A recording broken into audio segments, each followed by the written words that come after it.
Ladies and gentlemen, I'm absolutely delighted to welcome you all to the next creative revolution. Now, we are filming this live from Central Soho, and we're not very far from the iconic BBH, which allows me to introduce my two very special guests here who are going to be reprising a presentation they did at Cannes this year with some extra content. So Jon Hegarty and Orlando Wood. And I'd just like to say before I give the floor to them, please do leave your questions in the Q&A in the chat. I'll be taking notes throughout and I will be putting your questions to them after they've done their presentation. So without further ado, let me hand you over to Sir Jon Hegarty and Orlando Wood. Gentlemen, over to you. Thank you very much. Wonderful, great to be here. We're moving chairs. The music stopped, so I'm now in this chair.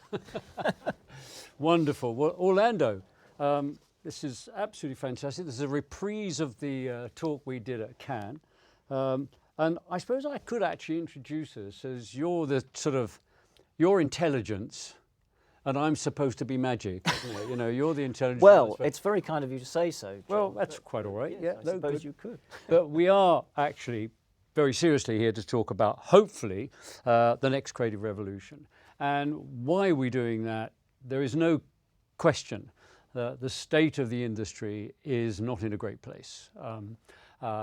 We're an industry now that, and I think this is almost global, certainly in the Western world, where what we're producing is being kind of not only sort of avoided, but almost ridiculed by the audience we talk to. So this is a talk that hopefully gets us to understand why that is the case, and also to think about how we get out of it. What can we do about it? So there's going to be an element of kind of the state we're in and what we can do to get out of it.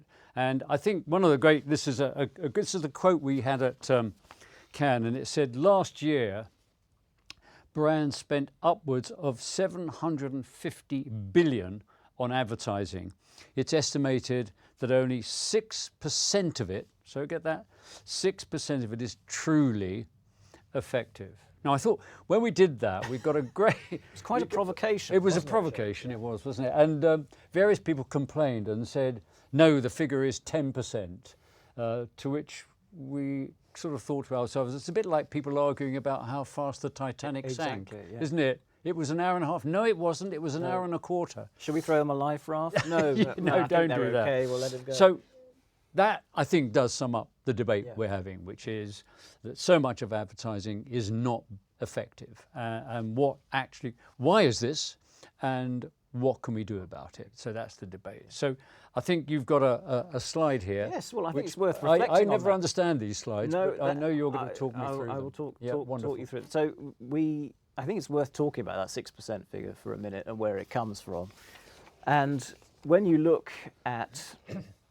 start with this slide first of all, this chart here, because what it shows is the relationship between emotional response that people feel when they watch an ad and the profit ROI or the ROMI that you get at the end of it for that particular ad and campaign. And so we did this with Walk. They had some ROI data, and what you can see is this relationship shown here by the System 1 star rating, emotional response against the ROI that you get as a result. So, you know, and it's not surprising really that emotional response should lead to better outcomes because it connects with shows you're connecting with audiences. And emotion, you know, it does two things. It helps drive your volume sales, but it also helps to shore up price. So gives you pricing power. People become less sensitive to price when they feel good about your brand. So you see this relationship here, but what's really interesting, I think, about this relationship is that it's only when you get up into the very high levels of emotional response, you know, the sort of 4 and 5 star levels as we would describe them at System 1, that you see these massive improvements in ROI, the returns that you get as a business. So perhaps, you know, nearly 4 times as much, you know, return on the right there as over on the left. Now, when you overlay on top of this how many ads achieve those levels, those transformative levels of profit and growth, what you find, we know this because at System 1 we test pretty much every ad that airs, and the UK. So this is all US. backed up This by is all hard backed up, data, isn't absolutely, it? This yeah. isn't. Yeah, this is 100,000 ads or more. Yeah, that you've Yeah, analysed yeah. data on them. Yeah. Exactly, and only 6% achieve those levels, those transformational levels. I mean, stop for a moment. I mean, I kind of go, if Bosch, who make brakes for motor cars, said, well, look, actually only 6% of our brakes actually really are effective. I mean, they'd be out of business tomorrow, wouldn't they? They pretty much would, yeah. We're in an industry where it's only, okay, let's be generous and say it's 10%. All right, let's go with the naysayers. I mean, that's an appalling state of affairs for our industry to be in. It is, and and you could say, well, look, this is TV, probably one of the most emotive, audio-visual channels there is. So maybe we're even, it's an overestimate, you could say. So, but anyway, it's low. The figure is low. Yes, let's not argue about how low. And it's exactly, depressingly low. Yeah. And so I think we conclude that we're kind of churning out mediocrity, really. And it seems to me too that the answer to this is to churn out more mediocrity, isn't it? It's a kind of, I'll do more stuff. Yeah. And then more people go, well, I don't want to watch this. And, I've got a point of view, which is I'm not sure the planet can sustain this kind of consumption of energy, because actually the amount of energy consumed by marketing is actually considered something like 10% of energy consumption on the internet, isn't it? Yeah, so that's remarkable. We're churning out stuff that people aren't watching. We're churning out a kind of series of broadcast messages that people are rejecting. And not only is it not working, we're annoying them. And so you're kind of in a strange place. So we've got to look at the kind of creativity as a green industry as well as an effective industry, hasn't it? So, and those two things might go together, actually. It could well do. So, because ultimately, isn't it, it always strikes me as that the thing that you're trying to do with any communication program is you're trying to get word of mouth, aren't you? You're trying to get people to talk about it. Insert yourself into culture. And insert yourself into culture. And this is just not happening. But yet, that's the most effective advertising medium ever. Word of mouth. And of course it consumes no energy because it's people talking about you. So we've drifted way away from that. We're now in a situation whereby, we're relying on, because data tells us I can stalk you. I say the new media strategy is stalking, which I've never actually thought was a great way of developing a relationship. Not a good way. In fact, it's illegal to do that in the UK. I don't know about the rest of the world, but but marketing seems to have adopted okay for it. brands, yes. It's okay for brands. Yeah. I'll stalk you. Yeah. What a good idea that is. Yeah. We're in a situation whereby we're churning out more stuff to try and overcome the fact that it's not getting through. We're therefore making our audience more aggravated. It's costing more to do, and it's kind of causing, your carbon footprint is going up. Exactly. So, you say this, didn't you? You said to us this has been a golden age of, if you go on to the next slide. Right, that's right. I mean, it's worth just saying, actually, that, by the way, that figure is backed up by the IPA's database too. Les Binet and Peter Field show how very emotive, fame-building advertising, generates probably 4 times the growth rate of more salesmanship type advertising, of sort of rational. For those that don't know, by the way, the IPA is the Institute of Practitioners in Advertising here in the UK, for those of you abroad. But so they're a very reputable, organisation that tracks advertising, tracks its kind of effectiveness. Yeah. But you say, going on to that, this has been a golden age of... Yes, a golden age of advertising technology hasn't been a golden age for advertising effectiveness. So we make Mark Zuckerberg very rich, but I'm not sure about anybody else. Well, that's the problem, isn't it? And so, and of course, when you look at effectiveness over the last 15, nearly 20 years now, as you can see in this chart here, that's in the purple line there. Yes, again, charts sort of here. I'm not good at, you're going to take me through charts, aren't you? Yeah. The chart. There are 2 lines here. Which one should I be looking at? Look at the purple one, and it's going down, John. Yeah. So the purple one is effectiveness over time. Right. This is again from the IPA, and it shows the the ability of advertising to generate these long and lasting effects, these broad and lasting effects. And then what's interesting is you see that yellow dotted line. Well, that's the proportion of these campaigns that set short-term objectives. So these two things go together: short-termism and this this loss of effectiveness. So you've got, just so I understand, you've got more campaigns adopting a short-term Yes. strategy, and you've got a drop in effectiveness. Happening at exactly the same time. They mirror each other. You can see that Yeah. quite clearly in the data. Wouldn't that say to most people that this is wrong, therefore? You would think so, yes. So this is what what we're here to address, really, isn't it? And what can we do about it? Because I mean, at the same time, we've also seen the ad blocking has increased massively in this period. Isn't there some amazing figure about there are now about a billion people now blocking ads worldwide? That's I so think, what would be the total audience I think that's 1 in 3 internet users. So are 1 using in ad 3 blockers. internet users are now using ad Yeah. blockers. I mean, that is not just I'm just dismissing you, mentally. I'm actually physically inserted an ad blocker onto my. I'm building a wall, putting a wall. And so therefore, you kind of end up with this kind of, so therefore I've got to put more stuff in to try and get to the people that haven't ad blocked me. This is a bit like an arms race, isn't it? It is, It's yes. sort We'll of, build a higher wall and throw more over the top. More over the top. It's kind of, they increase ad blocking, you increase. It's like, yeah. Yeah, absolutely. It's kind of, and nobody's really debating this. Nobody's questioning it. Nobody's getting up and saying, there is no future in this. No. There comes a breaking point. And I mean, one of the breaking points, it seems to me, is that there's trust is in short supply. Yeah, I mean, isn't that the sort of? There's lots of evidence to show this, and in fact, recent analysis, by the Advertising Association in the UK, still puts advertising as one of the least trusted professions. I think it's been knocked off bottom spot by media and politicians. So I don't know if that's a good. I don't know what I'm most worried just about. Above politicians. Yeah, so that's. If you're in the UK and you ever kind of listen to Boris Johnson, that would be a very depressing.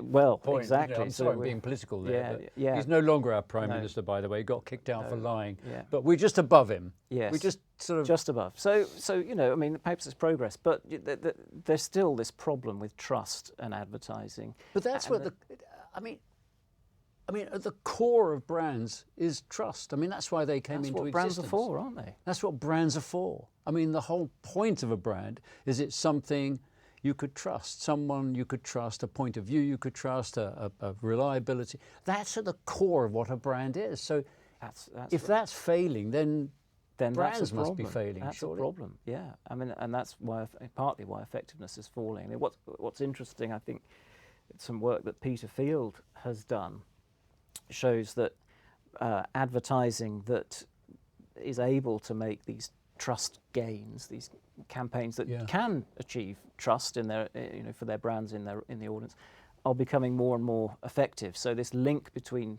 as trust is reduced and is in short supply, those brands that can do it, those campaigns that can achieve it, are achieving bigger effects, greater returns, but better outcomes. You talk about the whole thing of salesmanship and showmanship, yes, and this kind of world we're in now. Can you just talk us through that? Because this is, you've got a slide here that. Yes. Well, we've sort of been here before, haven't we, John? And you might remember. I am very old, by the way, everybody. I don't remember the 50s very well, but I sort of bits of it I can dredge up. Yes. So the 1950s were a time again a bit like our own, when the reputation of advertising had hit pretty much rock bottom, and the 1950s were a time of bigness, scale, efficiency, the committee,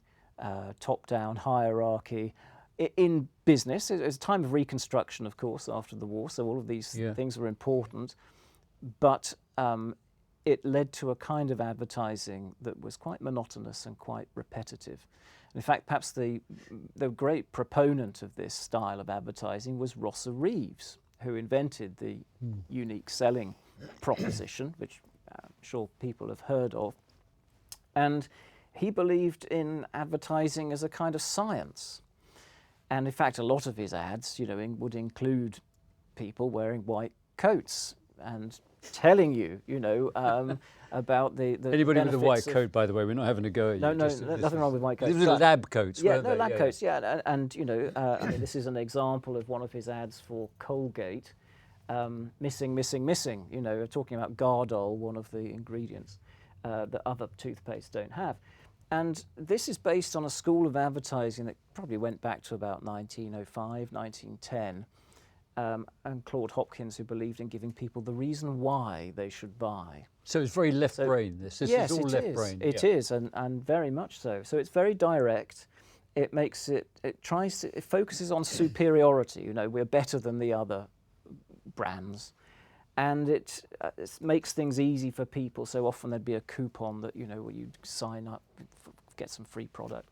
So there was this salesmanship. And the idea was once you'd got your USP, you'd fix it for, 10, 20 years until you could find a better one. And so advertising started to look very samey. And in fact, it really focused on the product and pushing the product benefit at people. And it didn't really speak the audience's language. It's a bit like sort of a lot of digital advertising today, which Very- is very rational. Very similar. This is why you should buy Yeah. it. And so what happened, of course, then was the creative revolution, the 1960s, the first one.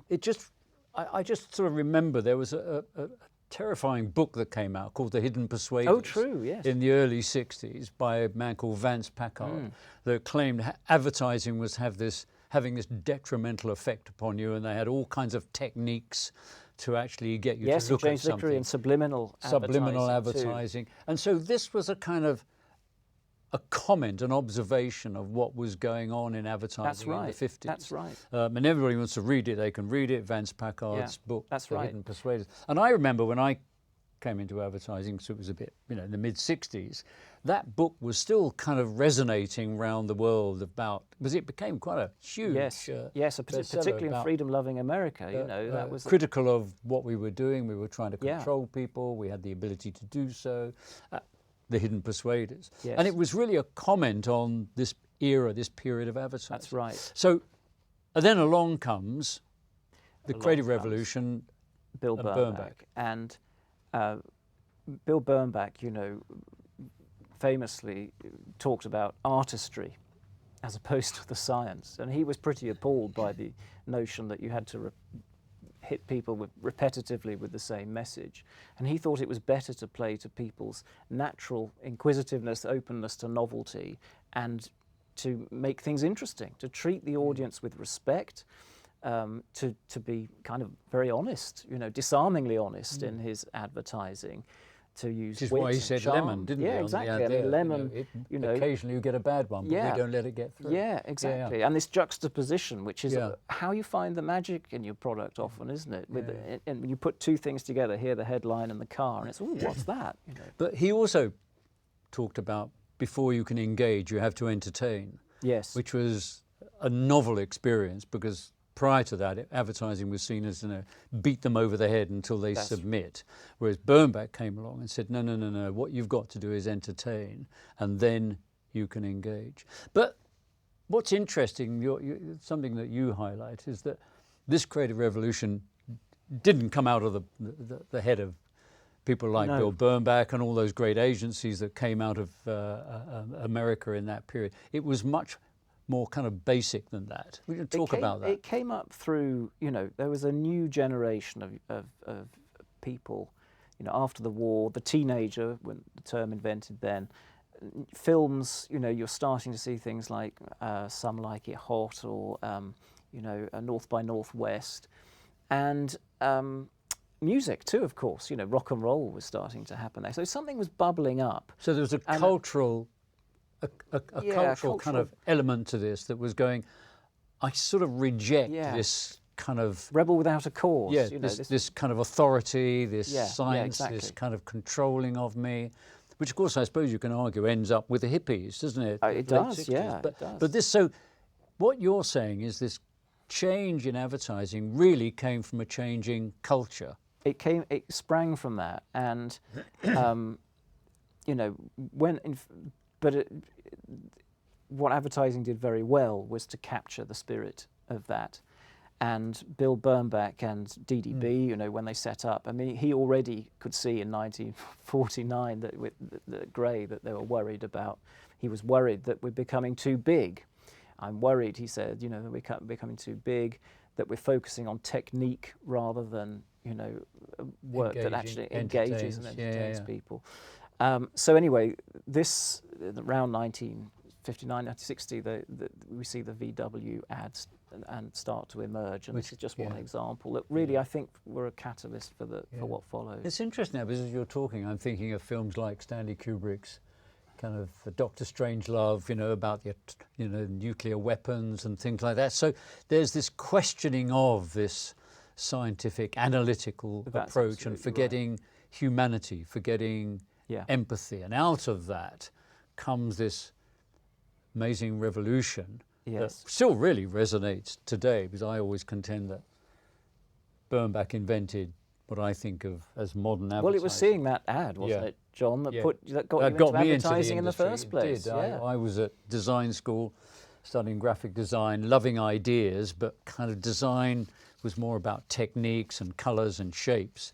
And suddenly seeing this work where it had an idea in it that was engaging, entertaining, inclusive, smart, witty, I thought this is it. So it certainly got me into the business. But this was, you know, we talk about showmanship here, and we talk about the need for showmanship, which seems to be the thing that we've forgotten today. And I think you've got a clip here. Yes, that's right. I was just going to say, before I got onto that these two schools, salesmanship and showmanship, they've been there for 150 years. They're both important. Each supports the other, but of the two, really, it's showmanship that's the one. Yeah. That's where we need to be focusing, because that's the one that drives the growth and the profit, and that's the one that understands the ultimate customer, the audience. And that's the one that we seem to be neglecting, because we've seen in this digital age, again, a bit like the 1950s, rational focus on the science. That's right. We've seen this swing towards salesmanship advertising, which is undermining advertising's ability to work. And the showman, you talk about showmanship and showman. I mean, you talk about P.T. Barnum in the 1900s, I think it was something like that. But of course, if you look at it today, you've got Elon Musk showman, Richard Branson showman. That's how they build their brands. I mean, whether you like them or not, sending a Steve car Jobs into of space, Apple. That's showmanship. Was a showman. He came out, even though it was technology. And as you said, Elon Musk launches a car into space. That was a great way of launching a new Tesla. Yeah. Although he claims he doesn't believe in advertising. Yes. Yeah. I mean, Red Bull with its sort of carnivalesque type things, probably 10, 15 years ago in the park, flying machines. These sorts of things, they're showmanship. But let's just hear, shall we, from Paul Feldwick. Paul Feldwick talking about this. Paul very kindly came in to chat to us. So let's have a look at this little clip.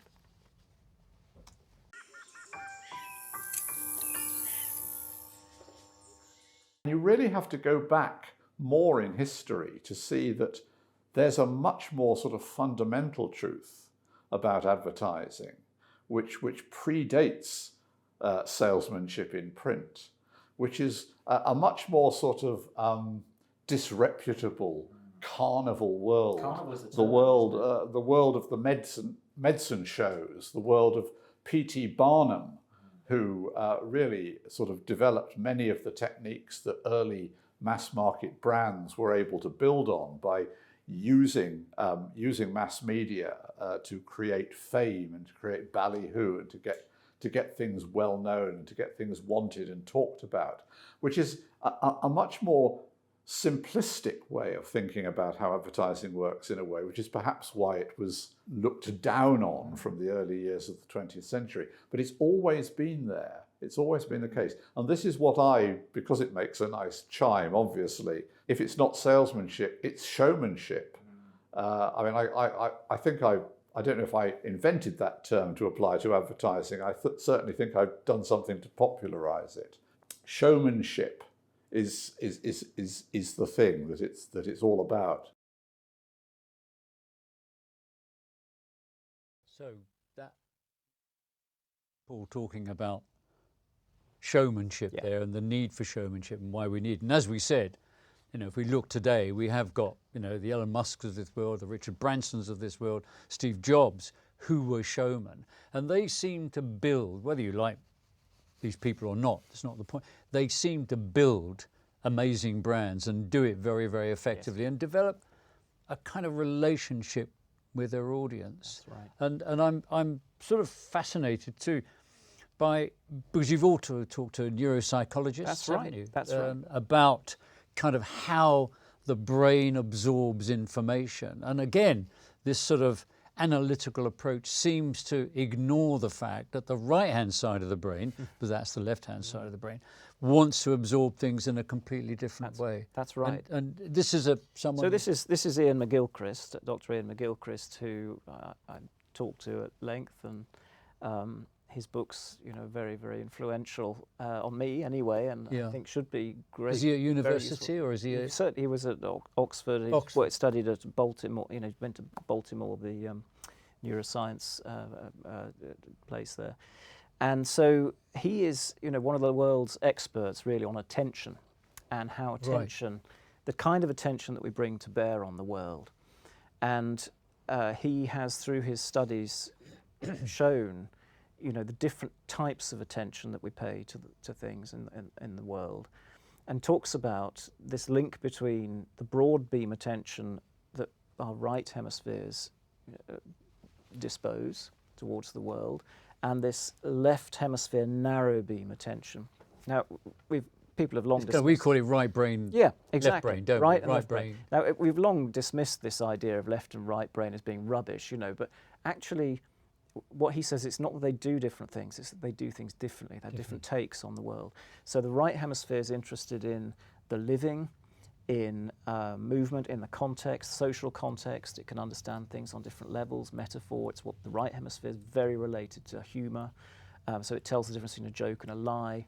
And it helps us to understand depth, time, place, movement, music. All of these things are really the right hemisphere that presents the world to us in the first place. And then it passes anything of interest over to this left hemisphere for very narrow beam attention to be brought to bear.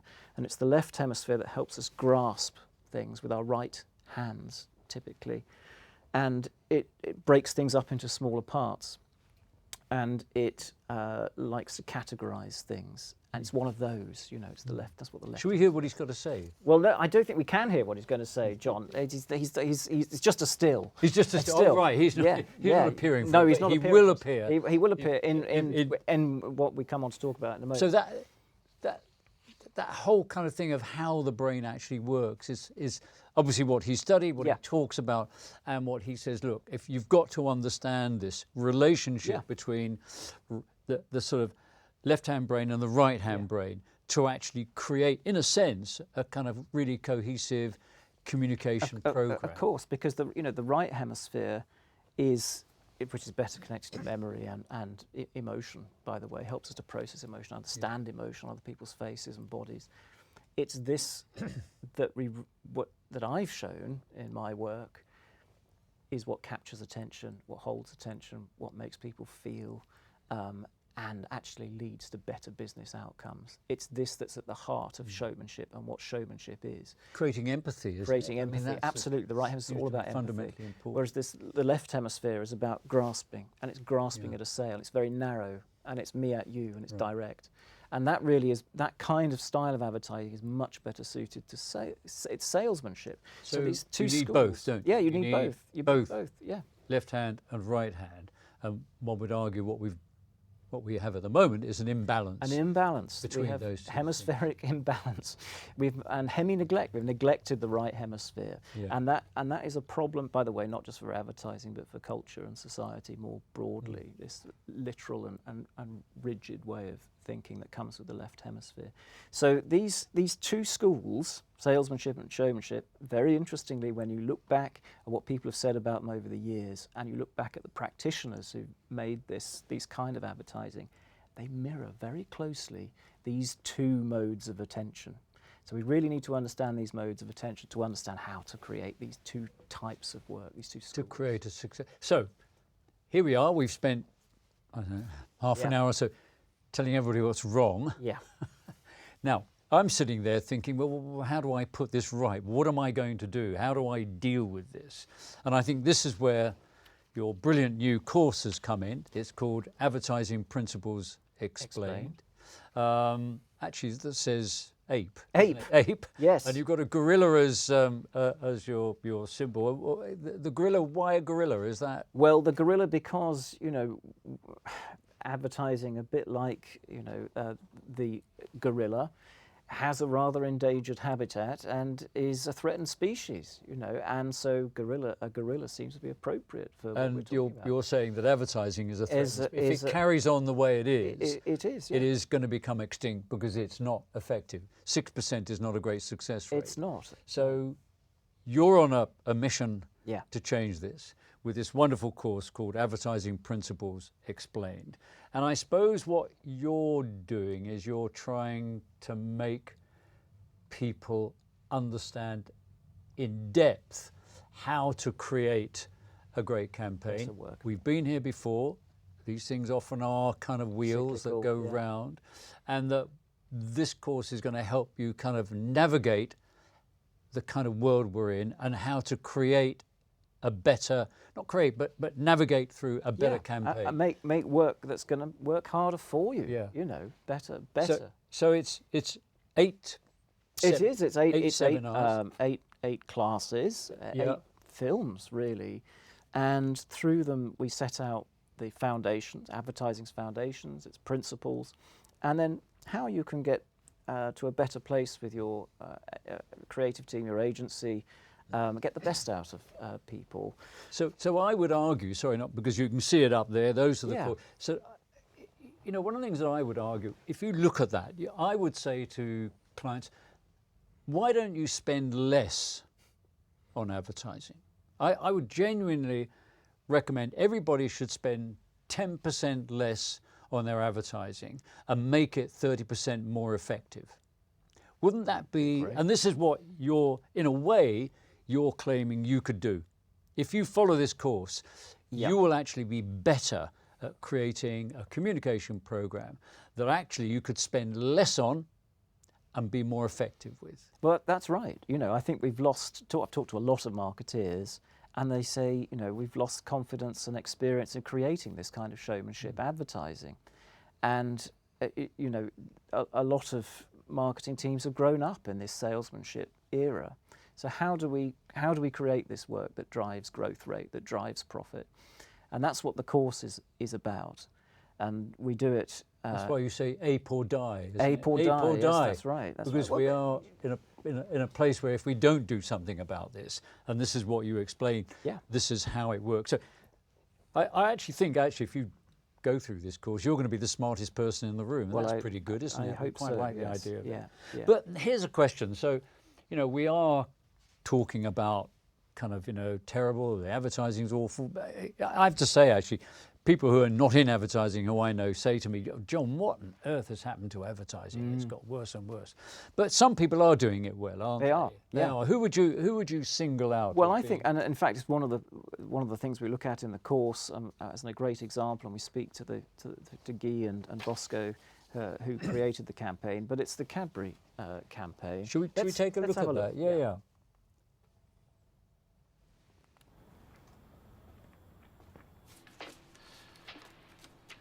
Hiya.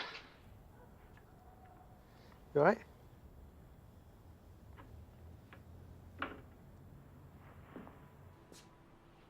Number 6. One of those, please.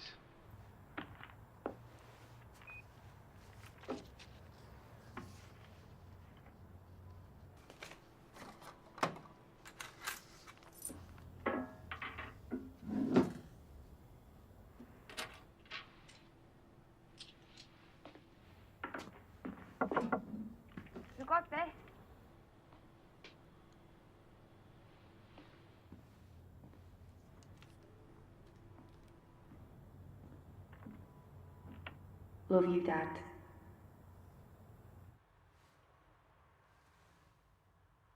There's a glass and a half in everyone. I bet people want to see that again and again. Yeah, I bet it creates a feeling in you, doesn't it? I mean, that kind of quietness commands attention. Yes. You know, you've almost, it does. you almost lean forward. That you know, commands, exactly. that commands attention, which is really intriguing. Yeah. But of course, you know, so there's somebody doing it really well. Yeah, no, and being successful. And actually, it talks about, you know, the 3 principles at least in the course that it does. You know, Yeah. I'd point out the silence commands attention in a sea of other advertising which are noisy, rhythmic, you know, firing things at you. Second thing it does is that it uses the face and body and facial expressions to do most of the heavy lifting, most of the work, and to create that wonderful psychological transformation at the end, you know, when we realise the relationship between the two, and I love you, Dad, you know, that moment. Beautiful. And then the third thing is that it withholds information from you, so that when you're watching it, you're trying to work out what's going on. And What's the going to come next? Exactly, You know? and the audience is trying to work out, you know, hang on, what's happening here? And it's that filling, the closing of the gap, getting the audience to do something that is a hallmark of showmanship advertising. It's not telling people, it's getting them to work it out for themselves. And there is a moral of the story at the end, and the moral is, you know, Cadbury Dairy Milk's the one for us. You know? Yeah. William Goldman, the great screenwriter, always said, you know, when he's writing scenes, he said, come in late, leave early. And which I always loved, actually, because, you know, give people something to catch up with all the time. Yes. You know, you've just got to be ahead of them. Yes. And that certainly keeps you guessing. And then, when you've seen it and you know the story, you enjoy seeing it again, because it creates a sense of feeling within you that goes, I want to enjoy this. It does. It gives you a pleasant We know feeling. what's coming, and the pleasure comes in watching it get there. Now, I can tell a lot of people out there will be going, yeah, but Cadbury's have got a fortune to spend. I haven't got that kind of money. And we were talking about, well, what about at the other end of it? We've got this wonderful brand here called Surreal. It's a breakfast cereal. And they've created a fantastic campaign with very, very limited money.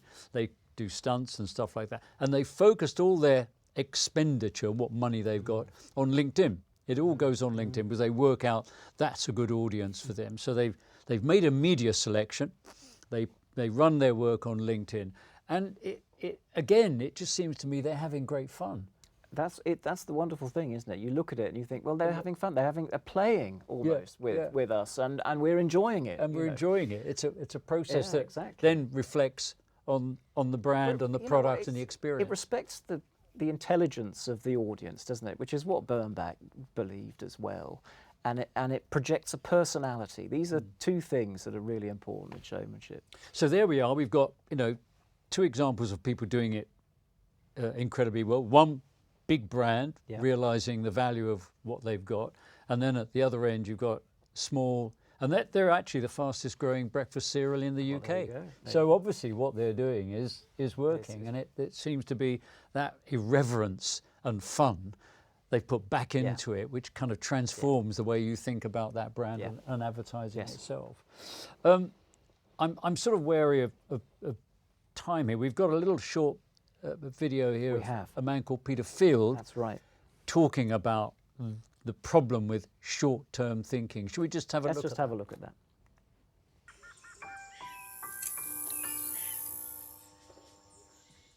Let's be quite clear. Showmanship is absolutely about making sales. It's about strengthening the business fundamentals of the brand, not just sales, but also price elasticity and other virtues that it has. Without it, what we have learnt really in the last 10 to 15 years of the performance marketing revolution is that we go nowhere. We go nowhere fast. We just drive a series of spikes. And of course the sales, the performance marketing model, the sales activation model, if you like, just works over a very short time frame. It could be minutes. If we're working online, you serve me a performance marketing message, I will respond within seconds or probably never at all. Other forms of performance marketing may work over days or weeks, but we are talking about the short term. Whereas the brand building model works over months and years. And the kind of advertising that I'm sure you will be showing people in this course, the very best of it, works over decades sometimes. Now, this is the kind of commercial value you get from great showmanship, great brand building, that you will never, ever, ever build into the performance short-term model. Let's be clear about it. Never. You cannot do it. So that was Peter talking about the obsession with short-term. And I can understand, you know, you've got to hit your monthly targets, you've got to do that, but you've got to kind of operate both sides of the brand. A bit of balance at both sides of the brain as well. Yeah, both sides of the brain too. So and that's the crucial thing. It is. Some people say, well, it's very difficult. Well, if it was easy, everybody would be doing it, of course, wouldn't they? Yeah. And you know, the thing that strikes me. So we talk about, you know, the problems we've got. We talk about the state the industry's in, the way it's not working. You've got a course, APE, you know, which kind of will take you through that, will help you understand much more and give you the arguments for why and how you should do it with data to back it up, because data, we all know, is crucially important, but we shouldn't be governed by it. And so you're recommending people, I would say, I'm not saying you'd naturally, I would say, why don't you cut your advertising budget by 10%? Yes. And actually, therefore, look at how can I make it more effective by being more creative. Yes. And you know, I'd like to leave with that last thing about too, that you don't buy things from people you don't like. No. And we seem to be generating a kind of, brands seem to be generating a kind of dislike from people because of the way they're trying to interact with them and stalk them. So there is no future in that. We know that. We should go beyond that. And to help advertising kind of, or the communications program, you know, not become a threatened species, we have to look at how we create campaigns that people actually like, and enjoy. And are entertained by. They're interesting, arresting, enjoyable, and that are really rooted in human understanding, human motivation, human condition. So we're looking for a new creative revolution, not the old one. We want a new one. Yeah, be part of it. Some examples of create it, of how that's going. So, and we're asking people to ape or die, aren't we? If you don't ape or die, that's our new slogan. So, absolutely brilliant. I've got a feeling there are some questions that have come there may through well be actually some questions. on this. So perhaps this is the moment where Jon comes back. Slides Jon, over. it's like come and talk to us. I'm going to come and talk to you. I'm going to now do that as well. This is musical chairs again. We're going to attempt the seamless manoeuvre here. Seamless. There we go. That was what seamless, about that? that's it. That was absolutely incredible. I have to congratulate you because we gave you a 45-minute brief, and within a couple of seconds, timing. It's show business. You know what I say? You know, ever play that game of what are you going to have on your gravestone? All right. I don't play this very often. No, but it's a game people have. What are you going to have? I mean, Spike Milligan has got the greatest one, which is I told you I wasn't feeling well. Yes, that's very good. So I'm going to have on mine, timing is everything in life. I just ran out of it. So timing is kind of important. I like that. Anyway, well, here we that's are. Wonderful. We have got quite a few questions, so let's go quick fire, shall we? All right, as go quick for fire as is possible. It seems like you can't get through a webinar without talking about AI. Now, you gentlemen are trying to usher in. Insemination, is That's it? the one, yes, exactly. No, it's wonderful. It works for some people. I think does. it's very, very good. Keep the Is world this gonna population going. Yeah. Help or hinder the creative revolution? I'll answer that one because it's direct. I'd love I think it's going to be brilliant for the next creative revolution because, you know, what it's going to be able to do, it's an amazing tool. It's going to get you to a kind of a point where you can really leap. And that's what you're always trying to do. The same with intelligence. What it's trying to do is get me to a point when I can really leap further. And I think the important thing about AI is that everybody's going to have it. It's going to be available to everybody. So it's the democratization of opportunity. That's what AI is going to give you. But it's those people who understand how to use the imagination who are going to take it to the next stage. And that's why, one, it's important.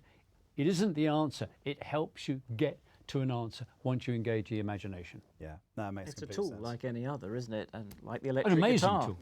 Yeah, the electric guitar. Example. Now, one of the things that you've often said is brands are built in the kind of collective consciousness. So it's not just that you see a brand, it's that other people see it as well. Now, media, opinions, culture is more fragmented today than it's ever have been. So how do you build a brand when there's so much fragmentation in opinions and media around the world? Well, I think the first thing you have to do is have a profound point of view.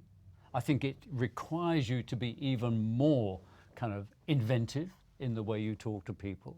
And then it requires you to stick to that point of view. And also, you have to decide, where am I going to light the fire? Where do I ignite the flame? And pick a medium. I mean, we showed that company called Surreal, the breakfast cereal. They've decided to do it on LinkedIn. They're going to build from there. And even if you use television, people say, oh, nobody watches television. Well, they do. But the answer is start a fire, and then people want to know what's happening with this. And then they go online to see what it's all about. So you've got to start a conversation. The trouble is brands just aren't starting a conversation. They used to, they're not doing it anymore. Well, one good example of this that we talked about in our podcast together, a certain band that also shares its name with a soft drink as well, happened to put one post out there and appears to have got the entire nation talking quite spectacularly. The most effective piece That's of gotta be, advertising yeah. Getting back together ever. again. Oasis, they're Yeah. coming back. I think it's an example of, and it blows apart so many theories, doesn't it? Because you go, well, there's Gen X's, Gen Y's, Gen F's, Gen G's. I don't know what Gen's going on now. Of course, I'm Gen BC. Or is it BCE? BCE, I'm Gen BCE, so I've got no idea. But here they are, a band, mid-90s, coming back. Everybody wants to go and see them. Same haircuts, same clothing, same music. And what does that tell you? That if you create something great, it has a longevity to it. And the problem we have today is everything's very short term, and it hasn't got a substance to it. I mean, I think Guinness is a very good example of how, as a brand, it's really, really come forward. It's now one of the biggest beer selling brands in the UK. I don't know about the rest of the world, but have been consistently great at what they do and what they say. So be consistently good. Of course, it does help if you have a breakup, doesn't it? Get back together again, yes. It does. Well, it does suggest not changing is sometimes The best thing, the best thing you can ever do, isn't it? So maybe Harry and Wills are going to have a comeback. Yeah. Maybe that's it. That's the next. I think comeback. that's the ploy all along. I think this is just some big soap opera to keep their brand in the news. To keep, But anyway, yeah, it's all who a else is tactic. going to come back who's had a big breakup? Now, I know your 6% garnered a lot of attention. It was quite amusing. So we must talk a little bit about the data, Orlando.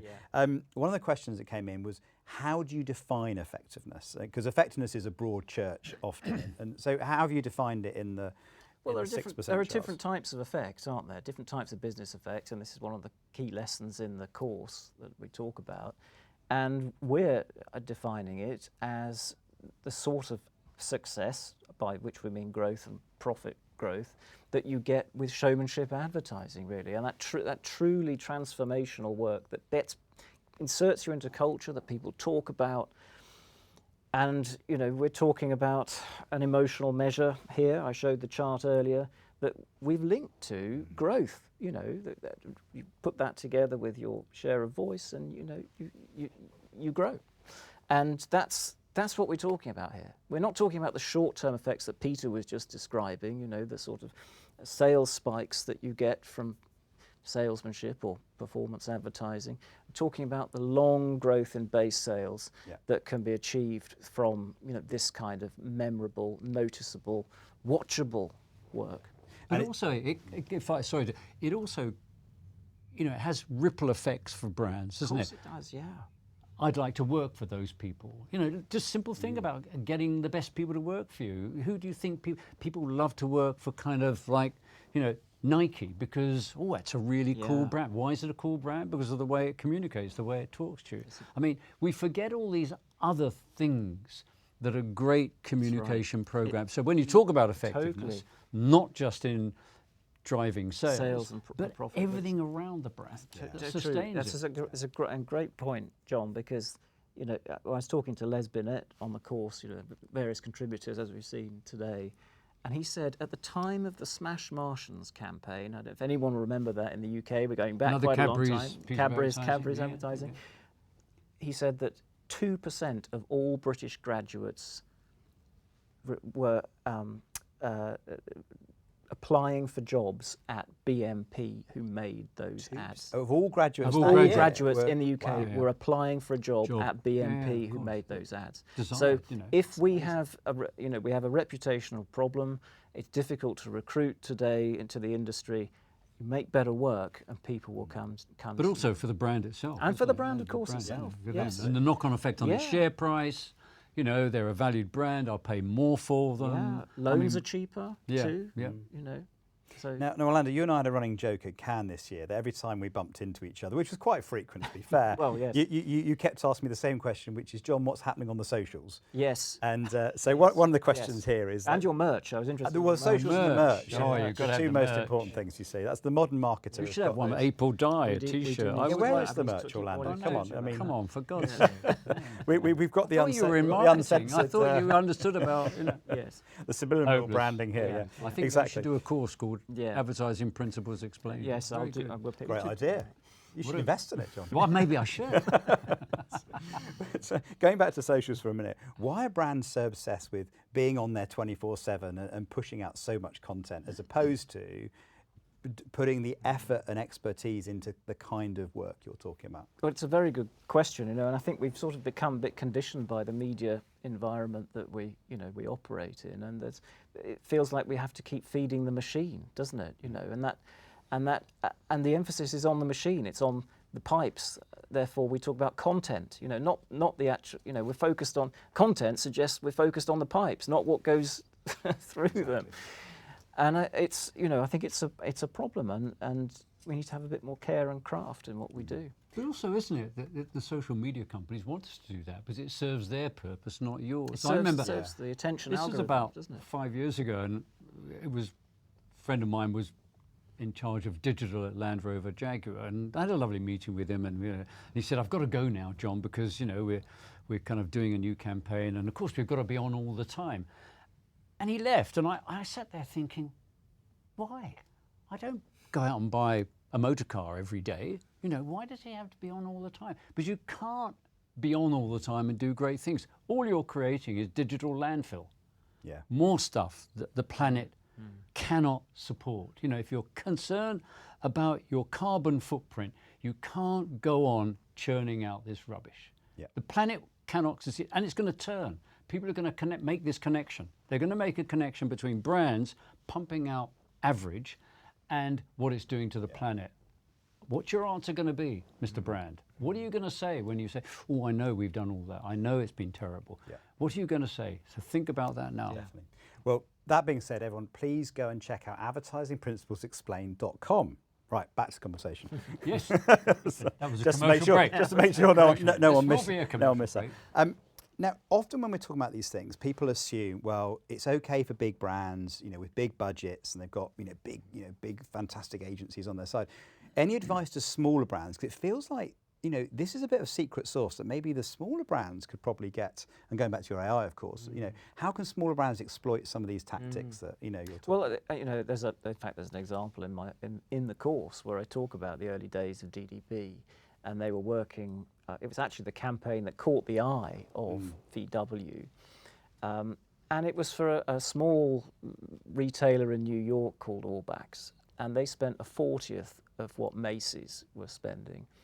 And yet, when the general public was asked who's doing more advertising, it was the Allbacks The brand department that store, came from yeah, department store in New York, that was generally seen to be doing more than the big spending Macy's, and that was that shows that the quality of the work really goes a long way in making your budgets go further, because people notice it and they admire it and they want to be part of it.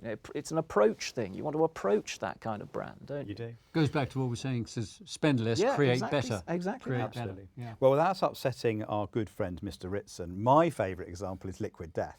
I have to say, which seems to be able to do Brilliant. incredible. It's a great example, I have to Their say that, well, their socials, going back to socials, their socials has more reach than the 20 biggest water brands combined. Incredible. But they focus on entertaining people, using humour and thinking like a Netflix, drama rather than. Well, don't you think? I think it's really interesting because I kind of spent my life saying, you know, I no longer work in advertising, I observe it.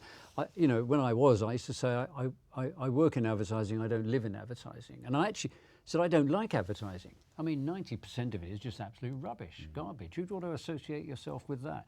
So I always thought of myself as being in the entertainment industry. What I'm trying to do is entertain people and therefore get their attention. Then I can sell them something, and they quite like that trade. They understood it. Yeah. They were completely That was a open social about contract. it. Yeah, that was the contract. You entertain me, and I might listen. Yeah. And we've forgotten that. We have, and in fact, we released a podcast episode this morning, and you even said you'd fire all the marketing directors. I think your proposal. Yeah. Well, no one's getting uncomfortable. at this point. no, exactly. Don't worry about marketing. But I think to myself, you know, I was just sort of, you know, catching up on the end of the Taylor Swift Eras tour here in the UK. It's been remarkably successful, and I kind of think, I wonder when she was planning that, if she said to her team, "Okay, guys, this is really, really good. We've got that now. What's the marketing strategy?"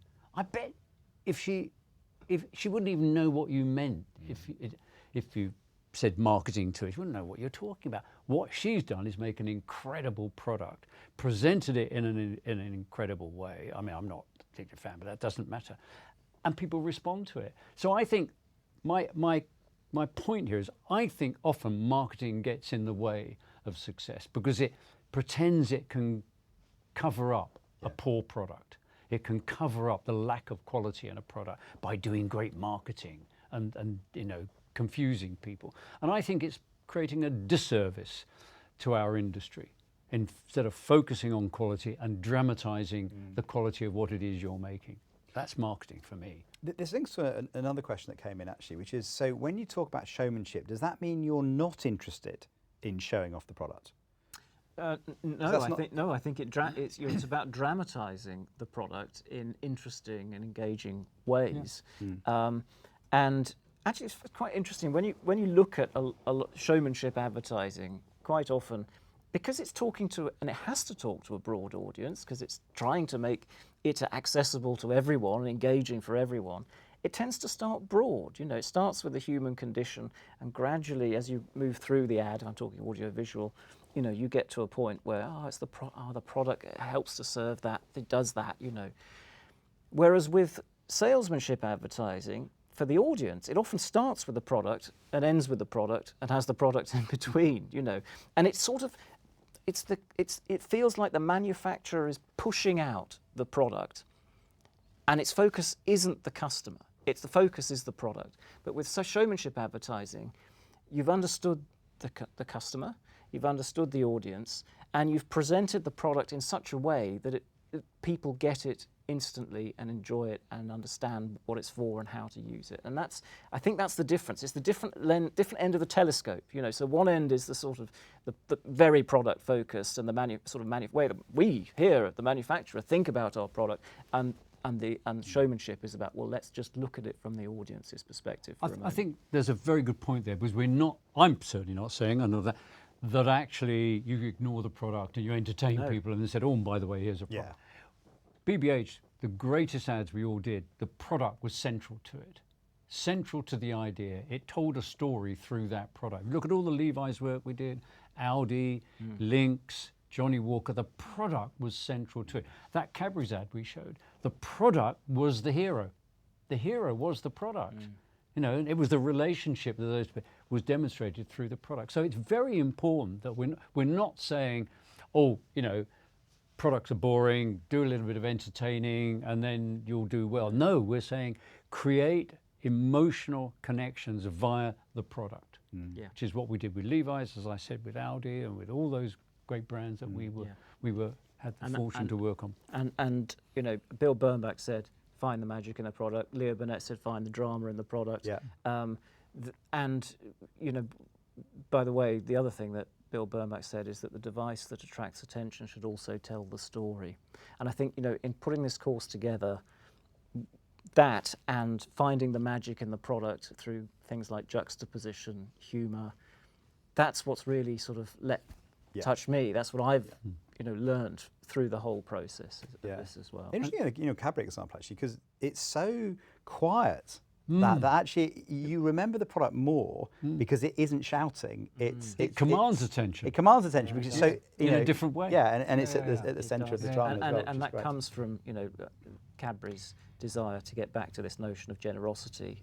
They were philanthropists, and generosity is quiet. Yeah. It's unassuming. Well, I'd love to keep talking, and I feel like we could carry on. But if you want to hear a bit more of this conversation, then do check out Uncensored CMO. And we've got a conversation which is live, so do that. Obviously, do please check out Advertising Principles Explained, where you can find out more about Orlando's wonderful course.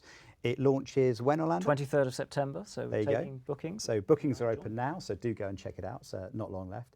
Be the smartest person in the room. Indeed, yeah. Get on the first cohort, then you can brag about being the first in the first round of people to do it, give you competitive advantage. But listen, thank you so much for joining us. It's been a real pleasure. Thank you to you two for sharing all your intelligence and magic. So it's been great to have you with us, and look forward to seeing you all next time. Thank you. Brilliant.